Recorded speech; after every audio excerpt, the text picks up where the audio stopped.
ஒரு மகிழ்ச்சியான செய்தி. இதயம் நலனையின் விலை லிட்டருக்கு ரூபாய் 105 குறைஞ்சிருக்கு. செப்டம்பர் 2023ல 1 லிட்டர் இதயம் நலனையின் அதிகபட்ச விலை ரூபாய் 503. ஆனா இப்ப 1 லிட்டர் இதயம் நலனையின் விலை ரூபாய் 398 மட்டும்தான் தமிழ்நாட்டுல. அப்ப இனிமே எல்லாரும் இதயம் நலனை வாங்கலாம் இல்ல? தமிழக வாழ்வுரிமை கட்சியின் சார்பாக இந்த ஆளுநர் உரையின் மீதான விவாதம் நடைபெறுகின்ற இந்த சட்டமன்ற கூட்டத்தொடரில் சுமார் 25க்கு மேற்பட்ட கவன ஈர்ப்பு தீர்மானங்களையும் ஒத்திவைப்பு தீர்மானங்களையும் தந்திருந்தேன். அந்த அடிப்படையில் இன்று அண்ணா பல்கலைக்கழகத்தில் நடத்திய கற்பழிப்பு குறித்து ஒரு கவன ஈர்ப்போம், டங்ஸ்டன் கனிம ஏலம் குறித்த ஒரு தீர்மானமும், தற்போது பரவி வருகின்ற இந்த வைரஸ் குறித்து ஒரு தீர்மானமும், சென்னை அண்ணா நகர் காவல் நிலையத்தில் இன்றைக்கு காவல் ஆய்வாளர் ஒருவரும் ஒரு அரசியல் கட்சி பிரமுகரும் கைது செய்யப்பட்டிருப்பதை குறித்தும் கவன ஈர்ப்பு இதில் எடுத்துக்கொள்ளப்பட்டன. அந்த வகையில் அண்ணா பல்கலைக்கழகத்தில் பாலியல் குற்றச்சாட்டுக்கு உள்ளான மேற்படி ஞானசேகரன் அவர்கள் மிக கடுமையான தண்டனை பெற்றுத்தருவதற்குரிய நடவடிக்கை எடுக்க வேண்டும் என்ற எமது கோரிக்கை ஏற்கப்பட்டு மாண்புமிகு தமிழக முதலமைச்சர் அவர்கள் இதற்கான சிறப்பு நீதிமன்றம் அமைத்து 60 நாட்குள் இந்த வழக்கு விசாரணைக்கு கொண்டு வந்து உச்சபட்ச தண்டனையை பெற்றுத்தருவதும் என்று உறுதியளித்திருக்கிறார்.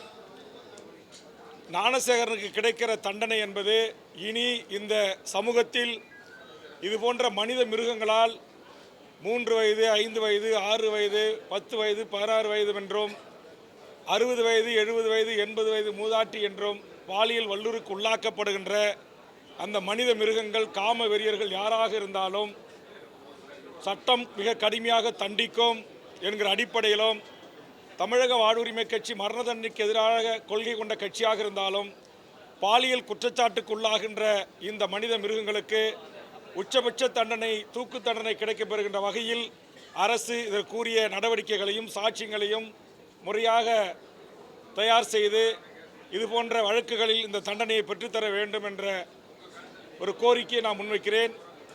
அதுபோன்று டங்ஸ்டன் தொழிற்சாலையில் இன்றைக்கு பல்லாயிரக்கணக்கான மக்கள் மீது வழக்கு பதிவு செய்யப்பட்டிருப்பதாக நான் அறிகிறேன். நம்முடைய முதலமைச்சர் அவர்கள் கட்டுப்பாட்டில் இருக்கிற காவல்துறை இந்த கூட்டத்தை கட்டுப்படுத்துகிறேன் என்கிற பேர்வையில் தடியடியோ கண்ணீர் புகையோ துப்பாக்கி சூடு நடத்தாமல் விவசாயிகள் பொதுமக்களுடைய உணர்வுகளை வெளிப்படுத்துவதற்கு அவர்களுடைய வடிகாலாக அவருடைய உணர்வுகளை வெளிப்படுத்துவதற்கு பேரணிக்கு அனுமதித்ததற்கும், காவல்துறையே விவசாயிகள் பேசுவதற்கு ஒலிபெருக்கி ஏற்பாடு செய்வதற்கும் நான் இந்த நேரத்திலே விவசாய சங்கங்களின் சார்பாக, போராட்டக் குழுவின் சார்பாக வரவேற்று, அதே நேரத்தில் அவர்கள் பேரணியாக சென்றதற்காக பல்லாயிரக்கணக்கான விவசாயிகள் மீதும் பொதுமக்கள் மீதும் வழக்கு போடப்பட்டிருப்பதாக அறிகிறேன். அதை திரும்ப பெற வேண்டும் என்று மாண்புமிகு தமிழக முதலமைச்சர் அவர்களுக்கு நான் கோரிக்கை வைக்கிறேன். அதேபோன்று இன்றைக்கு அண்ணாநகர் வழக்கில் அந்த உண்மையான குற்றவாளிகளை மறைத்து இதில் போலியான பக்கத்து வீட்டு சிறுவனை வழக்கில் சேர்த்து உண்மையான குற்றவாளிகளை காப்பாற்றுவதற்கு நடவடிக்கை எடுத்த அந்த அரசியல் பிரமுகர் கைது செய்யப்பட்டிருக்கிறார். அவருக்கு பின்னால் இருந்தவர்கள் இந்த வழக்கை மூடி மறைப்பதற்கு முயற்சி எடுத்த காவல்துறை அதிகாரிகள் யாராக இருந்தாலும் அவர்கள் மீதும் மாண்புமிகு தமிழக முதலமைச்சர் நடவடிக்கை எடுக்க வேண்டும் என்று இந்த நேரத்திலே கேட்டுக்கொண்டு, கடலூர் மாவட்டத்தில் என்னுடைய தொகுதியில் பல்வேறு பிரச்சனைகளை குறித்து கவன ஈர்ப்பு தந்திருக்கிறேன். அதெல்லாம் எடுத்துக்கொள்ளப்பட வேண்டும் என்கிற அடிப்படையில் நான் சில கோரிக்கைகளை முன்வைக்க இருந்தபோது பின்வரிசையில் இருந்த ஆளுங்கட்சி உறுப்பினர்கள் வரிசையில் இருந்த திமுக உறுப்பினர்கள் என்ன கோரிக்கை பேச வருகிறேன் என்று புரிந்து கொள்வதற்கு முன்பாகவே, நான் வெளிக்காட்டுவதற்கு முன்பாகவே எனக்கு எதிராக கூச்சல் குழப்பமிட்டு எதிர்ப்பு தெரிவிப்பது ஜனநாயக மாண்பல்ல. பேரவைத் தலைவரும் அவை முன்னவரும் ஆளுங்கட்சி கொறடாவும் இதை கண்டிக்க வேண்டும், இனி கட்டுப்படுத்த வேண்டும் என்ற கோரிக்கை முன்வைக்கிறேன். கவன ஈர்ப்பு கொண்டு வந்திருக்கிற நான் கொண்டு வந்த கவன ஈர்ப்பை சட்டமன்றத்தில் பேரவைத் தலைவர் அனுமதியோடு ஈர்த்து பேசிய பிறகு அதற்கு பதிலை முதலமைச்சர் அவர்கள் எழுந்து அளிக்கிறார்கள். அதுபோன்றுதான் அண்ணா நகர் பிரச்சனையை பேரவைத் தலைவர் அவர்கள் வேல்முருகன் கவன ஈர்ப்பு தந்திருக்கிறார் என்று வாசிக்கிறார். முதலமைச்சர் உடனே எழுந்து பதில் சொல்ல முற்படுகிறார். நான் உடனே தலையிட்டு மாண்புமிகு முதலமைச்சர் அவர்களை பேரவைத் தலைவர் வாயிலாக நான் இதற்காக கவன ஈர்ப்பு தந்திருக்கிறேன். அதனால் என்னுடைய கருத்தை பதிவு செய்யப்பட்ட பிறகு தாங்கள் இதற்கு பதிலளிங்கள் என்று கேட்கிறேன்.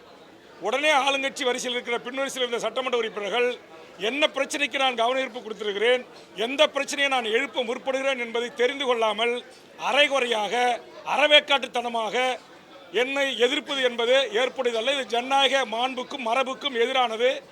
இதை இனி ஆளுங்கட்சி கொறடாவோ அவை முன்னவரும் பேரவைத் தலைவரும் அனுமதிக்க கூடாது என்கிற என்னுடைய வேண்டுகோளை நான் முன்வைக்கிறேன்.